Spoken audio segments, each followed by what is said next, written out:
Good evening everyone. Tathagata 2.0 के इस channel पर स्वागत है। आज हम कल ही की सीरीज को आगे बढ़ाते हुए श्री अखिलेश झा सर, जो कि रिटायर्ड आईपीएस फॉर्मर डीआईजी हैं, उनके साथ जो हाल ही में मध्य प्रदेश पुलिस कांस्टेबल की जो नई भर्ती आई है उसके विषय चर्चा करेंगे और उससे जुड़े हुए कुछ महत्वपूर्ण प्रश्नों को सर के सामने रखेंगे। सर, मेरा पहला प्रश्न ये है कि बच्चे जो एग्जाम देते हैं उनके मन में होता है कि ये आरक्षक का पद है क्या, बेसिकली इसका हायरार्की में ऑर्डर क्या है, क्या पावर्स शक्तियां हैं।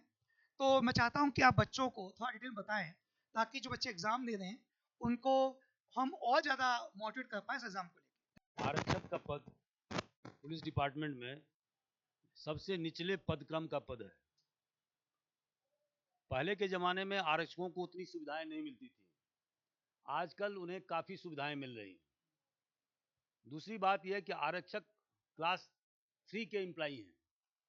और एक बात और मैं आपको बता दूं कि पुलिस रेगुलेशन के हिसाब से आरक्षक से लेकर के डीजीपी साहब तक सभी को पुलिस ऑफिसर से संज्ञा दी गई है, न सभी पुलिस पदाधिकारी हैं।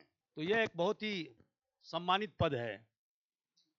लेकिन इस पद के अलावा भी विशेष पुलिस अधिकारी का भी प्रावधान है, और जो पुलिस एक्ट के धारा 17 में इसका उल्लेख है कि जब भी कहीं पर बहुत भारी उत्सव या त्यौहार मनाया जा रहा हो, जहां पर कि लोकल पुलिस बल उतना पर्याप्त नहीं हो, तो विशेष पुलिस अधिकारी की नियुक्ति कुछ दिनों के लिए की जा सकती है।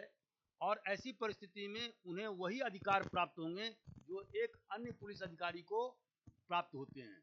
उन्हें सभी सुविधाएं वही मिलेंगी जो जो रेगुलर पुलिस अधिकारी को मिलती है, लेकिन वो कुछ समय के लिए होता है।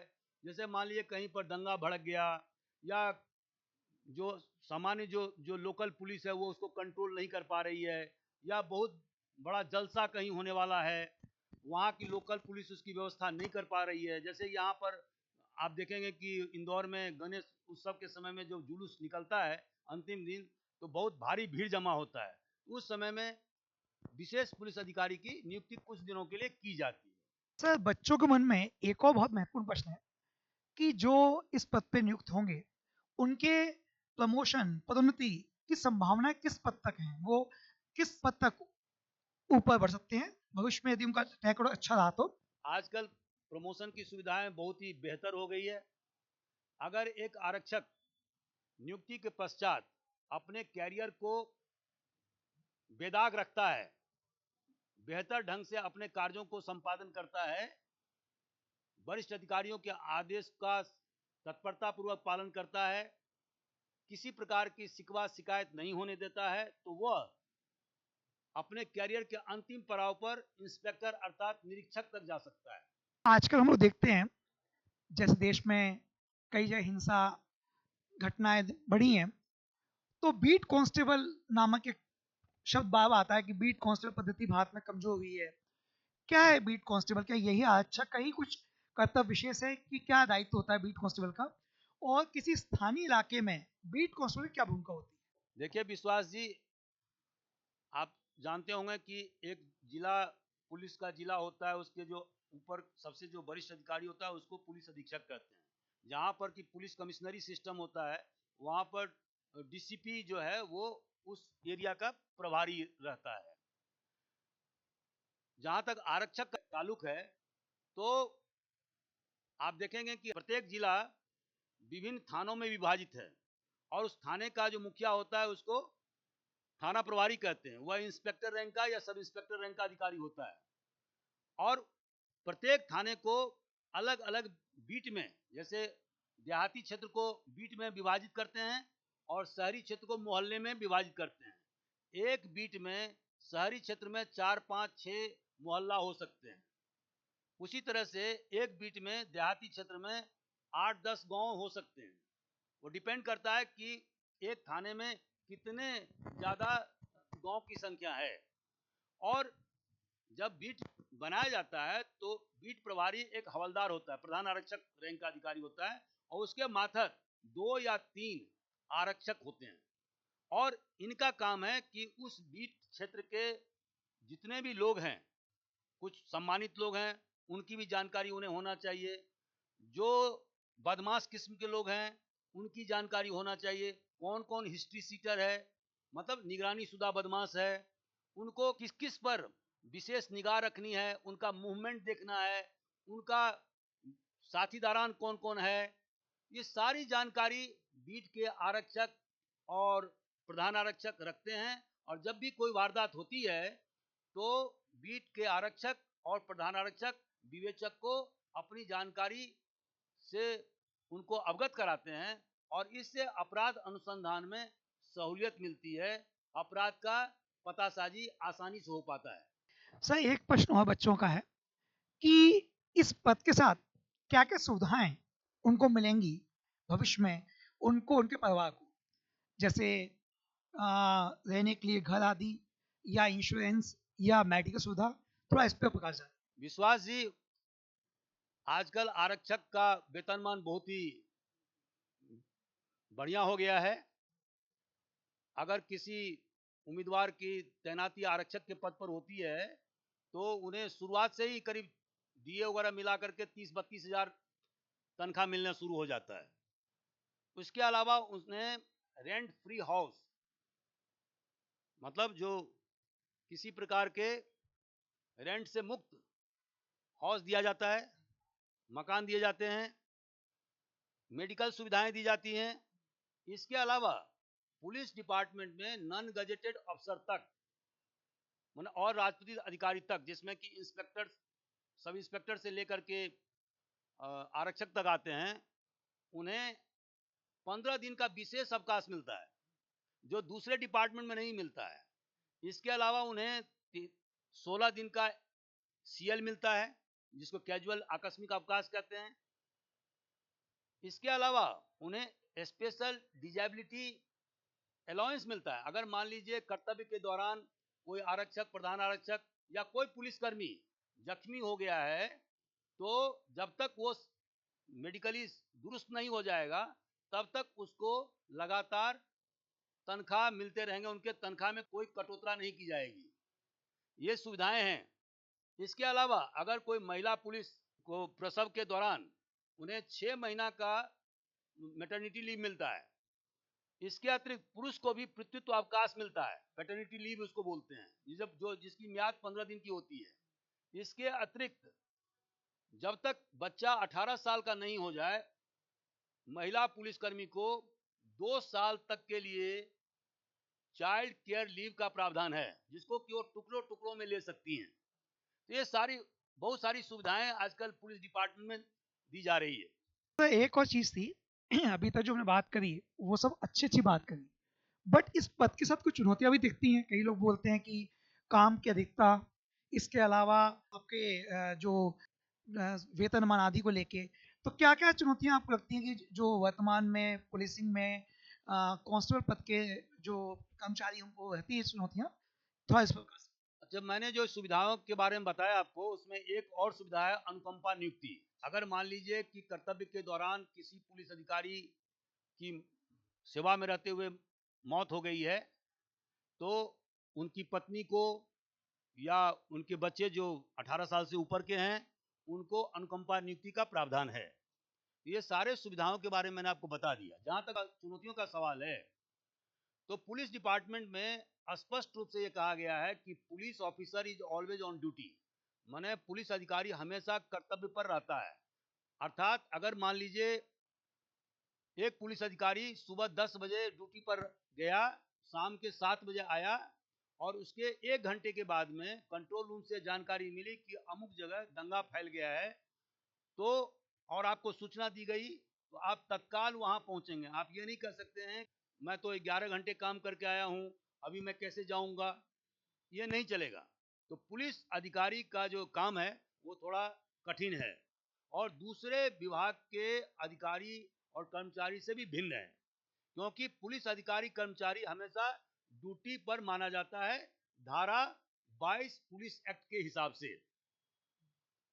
इनमें बहुत सारी चुनौतियां हैं, जैसे कि आप देखते होंगे कि हमेशा पुलिस को कानून व्यवस्था बनाए रखना होता है, वीआईपी सुरक्षा करना होता है, वीवीआईपी आजकल जो है, जो महत्वपूर्ण व्यक्तियों की सुरक्षा का जिम्मा भी पुलिस के पास में है। आजकल ट्रैफिक भी बहुत ज्यादा हो गया है, खास करके महानगरों में। उसकी व्यवस्था करना होता है, अपराध पर नियंत्रण करना होता है। अगर अपराध घटित हो जाए तो अपराध का अनुसंधान करना होता है, और समय समय पर वरिष्ठ अधिकारी और कोर्ट के द्वारा दिए गए निर्देश, जैसे कि समन्स वारंट की तामीली का काम भी पुलिस के जिम्मे है। तो पुलिस के पास में बहुत बृहद अधिकार है। इसके साथ साथ उनकी चुनौतियां भी है। जैसे मान लीजिए कहीं किसी जगह अंधा कत्ल हो गया, माने कोई ऐसी घटना हुई, मर्डर की घटना हुई, जहां पर कि आरोपी के बारे में हमें पता नहीं है, तो उसको ढूंढने में, उनके पतासाजी करने में कभी कभी पुलिस को 24-24 घंटा, 48-48 घंटा काम पर रहना होता है, घर घर से बाहर। और ऐसा हम लोगों ने अपने जीवन में देखा है। तो ये सब सारी चुनौतियां हैं।